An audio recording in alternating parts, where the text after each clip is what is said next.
like to introduce our first speaker. Today we have Professor Grandin Gill. He's from the University of South Florida. And Dr. Grandin Gill is a professor in informatics systems and decision sciences and the academic director of the new Doctorate of Business Administration program at Muma College of Business of the University of South Florida. His MBA and DBA degrees are from Harvard Business School. He is a leading researcher in the transdisciplinary field of informing science and is an editor-in-chief of Informing Science. He is the International Journal of an Emerging Transdiscipline. He is internationally known for his research in the development and use of case studies and is currently working on a grant with the National Science Foundation to develop discussion case studies relating to cybersecurity. His principal research areas are the impact of complexity on decision-making and is education. He was published in many articles describing how technologies and innovative pedagogies can be combined to increase the effectiveness of teaching across a broad range of IS topics. Also, Grandin Gill has done a very great job writing a book on case studies, which I have really enjoyed reading and really utilizing for chemistry aspects. This semester I've been really engaging into case studies. So he's got, like it says, numerous publications, extensive experience in these case methods, as well as writing cases for the classroom and facilitating case discussions. His MBA and DBA are both from the Harvard Business School, as I already stated, where the case method originated. He is an author of the book that I'm talking about, of the Informing with the Case Method of 2011 Informing Science Press, and recently became the founding editor of the Journal of Information Technology Education, Discussion Cases, a publication outlet for case studies in the MIS and IT and informing science fields. So I want to thank Grandin Gill for coming today because he's done a lot for this international conference, and today his talk is going to be on the Interdisciplinary Business Doctorate for Executives, a novel way to bridge academic research and practice. So please give a warm welcome. Let's give a welcome to Dr. Grandin Gill today. Well, good. Sounds like the mic is working. Since this is an academic conference, I felt obliged to have a title that was at least 20 words long. But what I'm really going to be talking about today is the new Doctorate of Business Administration program for working professionals that has just been launched by the University of South Florida. And what we'll do in this presentation is we'll first talk a little bit about how an executive DBA is different from a traditional PhD degree in business. We'll talk about some of the ways that different programs have evolved, because there are now about a dozen of these programs in the US, and they have a very different approach towards disciplines. We'll talk about some of the intended educational outcomes. We'll look at this from an informing science perspective, and then we'll close with what I think are some of the most significant risks to programs like this, because I'd like to end on a high note. So, first question, what is an executive doctorate? Well, this is like, nobody can read this slide, including me, but basically, if you look at the traditional academic PhD, the knowledge core essentially involves understanding the research literature on a particular topic and becoming completely immersed in that literature, whereas in an executive doctorate, we're more interested in synthesizing knowledge across a broad range of fields, because that's the type of knowledge an executive can put to use. When we talk about who we want to communicate with, normally in the traditional PhD, we are focusing our attention on a fairly narrow group of people who share our discipline or sub-discipline.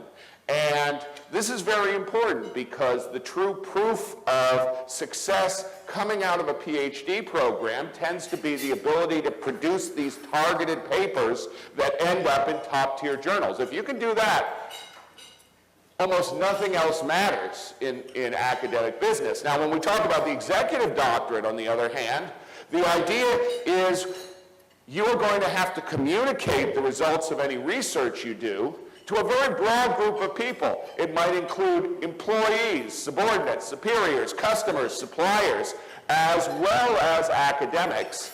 And one of the things that means is that you really have to be able to tell compelling stories about the research you've done. Because the Executive Doctorate of Business is a research degree, but it's a research degree with an eye towards application.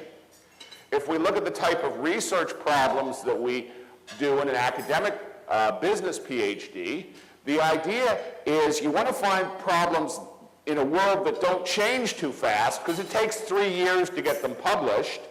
So you want problems that are kind of static, and you want to make general statements. You don't want your research to be so narrow that there are only 10 people in the world to whom it might be applicable. Whereas if you're talking about an executive doctorate, you're interested in your own problems, and you may not care that much whether it generalizes to a huge group of individuals. And since problems tend to come unexpectedly, the static nature of these problems does not necessarily have to be as long-term as they would for an interesting PhD problem. Now, when we talk about rigor in an academic PhD, rigor always tends to involve separating the coincidental from the true effects. But we demonstrate rigor by the application of the scientific method and other accepted research practices. And some of these practices have evolved over time. They've become kind of like a kabuki dance, where if you do the steps wrong, it doesn't matter what the outcome is, you're going to be in trouble. In the executive doctorate, what we're really interested in is true effects from the coincidental, using whatever evidence is available, because ultimately the price you pay for a wrong decision in the executive world actually has a price tag, as opposed to being embarrassing when you look back at your article 20 years later. The teaching challenge for the academic PhD is translating the theory into something that your students might be able to apply in a practical setting. The teaching challenge for an executive doctorate wandering into the classroom is not to keep telling war stories. It's basically, you have to figure out when your past experience is likely to generalize to your students and when it is not. Finally, the boundary challenge that you have in an academic PhD is convincing organizations of the practical value of your research. And in business research, we have not done a very good job of that. Whereas in the executive doctorate, really the boundary challenge is figuring out how to partner with academic researchers so that you can gain the value, and I think the considerable value that is offered by the academic training in addition to the training that you've had. So those are what I see as the key differences between these programs. Now, how do disciplines play into this? Well, if you take a look at executive DBA programs, and right now there are about a dozen of them in the US, many, many more in the United Kingdom and Australia, probably close to 80. There are basically 4 design philosophies, 3 of which have emerged in the United States, and one of which is pretty much limited internationally. So I'll go with the international one first, and this is basically a doctorate where everybody covers some core research methods. This is true of all different executive doctorates because these are research degrees. But then you basically work right on to a dissertation. And so you are judged basically by publication. This particular type of doctorate is very, very common in Europe. Before I started writing about executive DBAs in the US, I spent a summer at the University of Osnabrück looking at their PhD program there in informatics. And they had me doing a course on case studies, but what was interesting, it was a totally optional course. It had no credit associated with it, but we still got, I think 15 PhD candidates coming in and taking it because they were interested. All of these individuals were working, and that's not surprising because if you look at the CEOs in Germany, 80 to 90% of them have PhDs in some subject or other. It's not normally business, but it might be in informatics or some technical field. So the PhD degree is very highly valued in Germany. And in the UK and in Australia and so forth, this idea of essentially you learn a little bit about research methods, you create your publications, and then you are judged based on those publications. We don't see that in the US. The US programs all tend to have a lot of coursework. Now, there are basically 3 different flavors of the doctoral program in the US for executives. The first is the disciplinary doctorate, where essentially you do a specialization in a particular business function or research area, such as marketing, information systems, management, finance, accounting, and so forth. And after you've had that specialized coursework, then you go on to write your dissertation. So you write your dissertation in a specific function. Now, another version of the Doctor of Business Administration is what I call the multidisciplinary. And if you look at their curriculum, it looks like a Master of Business Administration, except they have research in front of the name of every course. So instead of saying accounting, you've got research in accounting. Instead of saying management, research in management. And so what happens is the students are exposed to research methods and research articles in all the different business functions, and then they go on to do their dissertation, as is true for all the programs. Now, the final category is the interdisciplinary doctorate. And in these doctorates, if you look at the course names, it's really hard to figure out what business disciplines they're in. And I'll talk about this shortly when I talk about our program. So the idea is that we try to break down the functional silos, and the philosophy behind this type of degree is that business problems rarely narrowly focus on a single function. Instead, they spread out. So if you've got a business problem, it's going to have marketing aspects, accounting aspects, information systems aspects, financial aspects, and everything has management aspects. So the interdisciplinary degree kind of moves away from the traditional departmental organizations of most business schools. Now, just to be a little more concrete here, I'll show you some course designs from actual programs. The first program is from Oklahoma State University, and they describe their program as a PhD for business executives. And what you notice is in their program, they actually have 3 specific courses that are designed for individuals to concentrate within their particular field. So this program, like almost all the programs, is 3 years long, targeted. People go through in a cohort, so you're basically going with the same students all the time. But in the middle of the program, in the second year, they break up the cohort, so people who are interested in finance take finance research courses, people interested in management take management research courses, and so forth. And this is fairly similar to the structure of our normal PhD. Now, if you want to take a look at a multidisciplinary structure, we have the example of the University of Florida in Gainesville. Here is a listing of the courses that they have, and they have research analysis and accounting, corporate finance, entrepreneurship, international business, marketing strategy, organizational behavior, strategic management, supply chain strategy. These are all courses that you would typically see in an MBA program. However, they're focusing on the research in the course. Instead of simply giving you recipes, they're trying to teach you, what the research is saying and how to go about doing research in those areas. Now, our program is an interdisciplinary structure. And since I'm talking about our program in this presentation, I'll spend a little bit more time talking about our design. Like all the programs, it's a part-time program for working executives.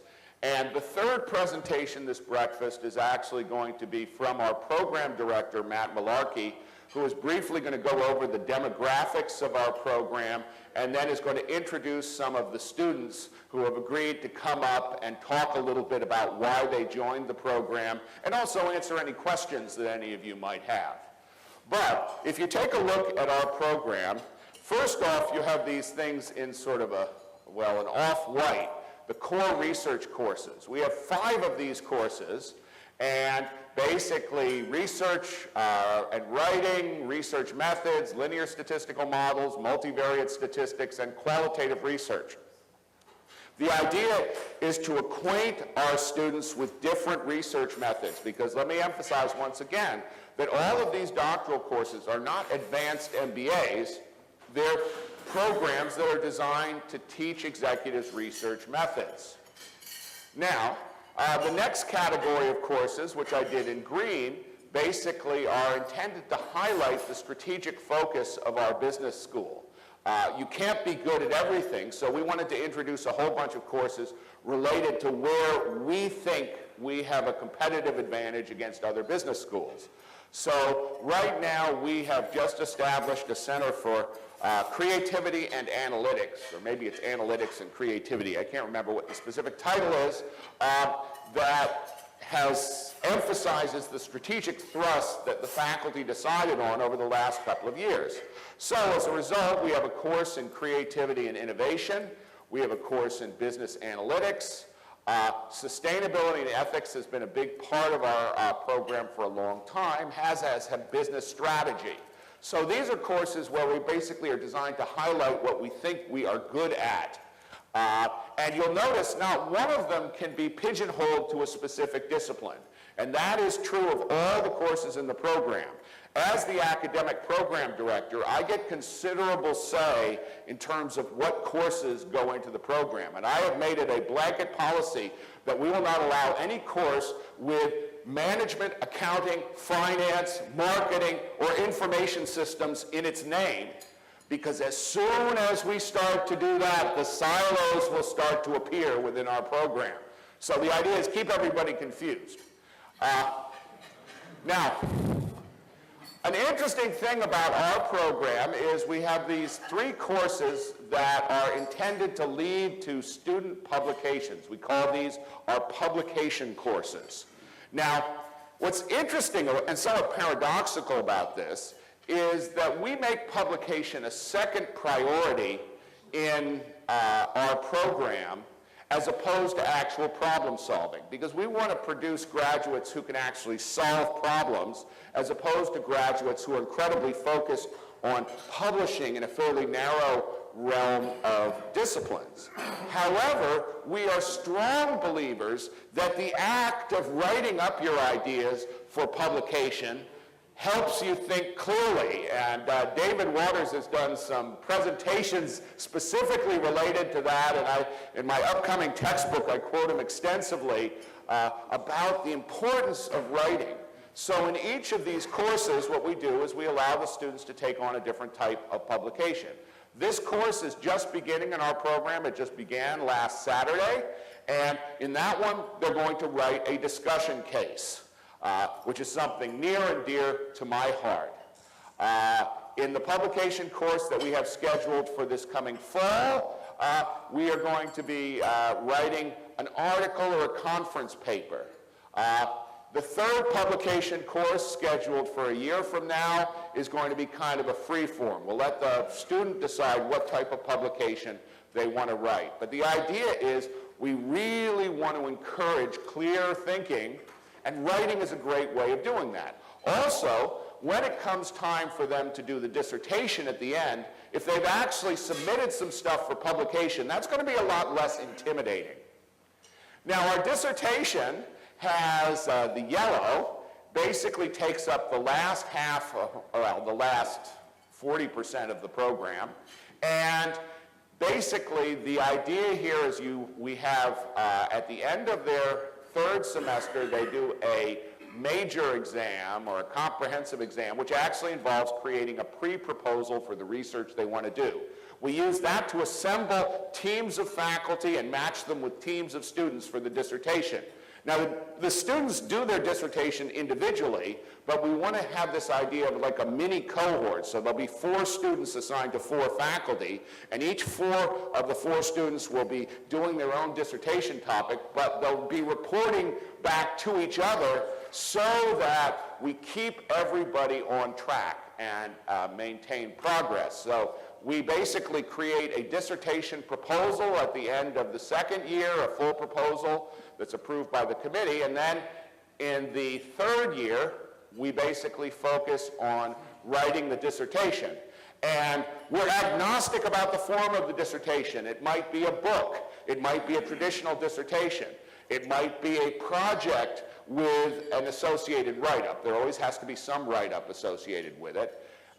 It might be a collection of articles for publication. We basically want to give them as much flexibility as possible because we want them to feel that the research they're doing can actually be put to work, because that's what we've been telling people at the beginning of this program. In addition to this, what we have is some special topics courses. And these special topics courses are basically courses that are proposed by faculty based on their passion, because it's really nice to get faculty members who are passionate teaching a course that relates to the research they've done. I'm just finishing up the first of these courses on informing science, which is my research area, and I think we've got an industrial psychologist who's going to be teaching this course here, who's not even in the College of Business, but he's just a spectacular researcher, and he has such enthusiasm for what he does, we know he's going to get everyone engaged. Now, the final type of courses are kind of interesting because they represent courses that are topics selected by students, or the students are involved in the selection. And they're only 2-credit courses. That's why these little chevrons are narrower, because the idea of these courses is we want to keep students engaged throughout the whole dissertation process. We do not want them basically saying, oh, look, I can't make it this month to report on my dissertation because I've got too much other stuff going on. So we keep the coursework going. But unlike the other courses, these courses do not have a tremendous amount of online activity between sessions. They're more like workshops. And once again, we want the students to become involved in them. And as soon as we graduate our first cohort, we want the students to become involved in actually running these courses, because one of the things we're trying to do here is build relationships. So that is our interdisciplinary structure. Now, what is it that we're trying to accomplish here? Well, one of the ways I like to look at educational systems is whether or not they're externally certified. In other words, someone has to tell you you're done, or whether the participant themselves certified, okay, I've learned enough. And then on another dimension, whether they're highly customized or whether they're mainly standardized. In other words, everybody does the same thing. So if we look at the externally certified and highly standardized, you have an example in K-12 schools. The customer is the society at large, and the product is the student coming out of that. And ultimately, you have to graduate. The student, the school tells you that you have learned enough to graduate. I call this the product category. Now, another way of doing it is where you have a standardized program, but the participant decides whether he or she is done. If you look at a lot of continuing ed, you have the student is the customer, and the product is really the content you're giving them. So nobody has to take a course on pottery making, but if you do take a course on pottery making, then you decide when you're done. You decide when you've had enough. But nevertheless, they tend to teach it the same way. There are a lot of courses with a standard curriculum. So that I call the customer segment. Now you get the highly customized product that is certified by the participant. This is sort of the tutorial section. When you take piano lessons, for example, the reason you have a pianist there overlooking you is to basically react to what you're doing, not to what students in general are doing. When we talk about client relationships, like when you meet with a doctor, in a sense, you don't care about what people in general have. You care about what you specifically have wrong with you, and you expect the doctor to interact back and forth. So these tend to be highly interactive, much less standardized. Now, in the highly customized, externally certified realm, we have the traditional PhD programs. The traditional PhD programs are like the last vestige of the apprenticeship program. Because the idea in an apprenticeship program is you study with a master, the master decides when you are done, and ultimately your goal is to emulate the master. You want to become that master. We're trying to create replicas of ourselves. And when you look at a traditional PhD program, let there be no doubt about it, that's what we're trying to do. We're trying to create people who are just like us. And in fact, we even have folks in our program talking about how we need to socialize the doctoral students so that they adopt our culture and our values so that they can move into academia. Well, if you look at the program that we have, on the other hand, I would argue it has a little bit of both. I would call this the partner region, because if you look at what we're trying to produce with the DBAs, we are not trying to produce clones of ourselves. We are trying to produce partners for the future. And if we look at the partner realm and look at how it fits our design, if you take a look, we expect our partners to bring in their own problems to be addressed. We're not going to be driven by the literature. We want it to be driven by the individuals themselves. The partners determine the dissertation form in conjunction with their faculty. They're interacting with the faculty. We partner by letting the participants, I hesitate to call them students. As you see the demographics, I don't want, we're actually learning from them and charging tuition, which is really pretty, that demonstrates tremendous skill on our part. But we get them involved in the late state courses. And we also want our future partners to learn to interact with researchers in their native environment. Some of you may have noticed in this conference it would be impossible to swing a cat without hitting a USF DBA student. Well, part of the reason for that is that as part of our program, we require our students to attend 3 academic conferences. We want them to be anthropologists and learn our strange and mysterious ways. And if you don't think our ways are strange and mysterious, imagine what it would be like as an alien taking a look at some of the presentations, probably including this one, that take place in a conference.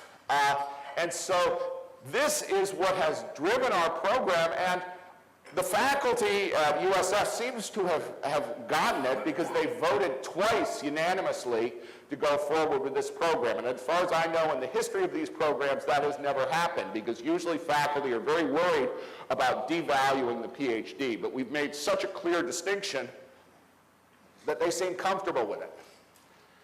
So, what is the broader informing system? You know, how do I envision this in the future? Well, I took an exhibit from the IREP's website that Najib created, and the idea is that if you look at business research, we have been absolutely appalling at getting our research out into practice. What I see is that with this program, what's happening is we are bringing practice into our organization to discuss our research. But in addition, they're out there applying research to their own problems. They can speak our language, they can speak the language of business. They are creating a bridge between practice. As the students write case studies in the first publication course, our goal is to take these studies and embed them into other areas of our curriculum. Once again, moving our research into our curriculum with students. My hope is that 7, 8 years down the road, we have 100 of these DBA graduates spread out among the Tampa Bay and broader business areas. What an incredible network of intellectual capital that is. When networks like this form successfully, you get things like the Silicon Valley or Route 128 in Boston, because you have access to this tremendous reservoir of intellectual capital. And that is what I am hoping that we will produce here, a system where business and academia actually get together and we actually see real-world impact. So what are the greatest risks to these programs? Well, I would argue that the one risk category is what happens if you have an outward failure. For example, if we cannot figure out how to adapt our research methods to practical problems, that's going to become obvious over time, and eventually the value of a degree like this is going to be devalued by the fact that, well, I can't really do any of the things that we were taught. So we have to be very alert to that. If we fail to maintain the unity of the cohort, and that esprit de corps, then we run the risk of programs such as DBA programs at places like Nova Southeastern, which has some great faculty, but they have like 100 people in the pipeline because they've never managed to get down and seal the deal with a dissertation. Our goal is to keep people together, make this part of a team, make it so that everybody finishes at 3 years. No excuses. But if we don't do that, and some programs are already having problems with that, you can end up losing 60–70% of your people. Finally, the inability to demonstrate the value of the degree. We were very fortunate with our first cohort that we had a whole bunch of people join us on faith because we've never graduated anyone. But eventually, the pedal is going to have to hit the metal, and we're going to have to demonstrate that there really is value, business value to this degree. I would argue that the risks of outward failure are much less than the risks of outward success. One problem we could have is insufficient capacity. When we originally started up this program, we were budgeting for 16. We would have run with 12. We ended up accepting 34. And of those 34, 25 are currently enrolled in the program, and 5 asked if they could wait till next year's cohort. So they didn't want to drop out. They just weren't ready to start in January. If we get too many people, we're going to have trouble staffing this because it takes a particular type of faculty member to do this. The sense of course ownership is something that terrifies me. In all of our other programs, when faculty start to teach a course, they believe they own it forever, and because they own it, it doesn't have to change. This program needs to be a dynamic program, constantly courses moving in and out, keeping people interested. That's one of the reasons why we have these issues courses that we engage the students in selecting, because we don't want to be teaching the same thing every time. The formation of silos is absolutely terrifying to me because that is the way academics naturally tend to go. They cluster into disciplinary areas. It makes me very nervous. Finally, and this is the one that I'm already seeing in some of the other programs out there, is the redirection of the mission. We have gotten such a spectacular first class coming into this program, and some members have volunteered to introduce themselves in the third session at this breakfast, but they're such fantastic individuals that the faculty members involved will have to resist a tremendous desire to turn them into us. And this has already happened in a couple of programs where the students have been so good, the faculty have not been able to resist the opportunity to try to turn them into academics. If we turn this group into academics, we have really screwed up, and we've also wasted huge amounts of potential. What we need to do is turn these into partners who can make academia work for us. So that's pretty much what I have to say. We'll have some questions at the end of the breakfast session. And I want to thank you all very much for listening about our program.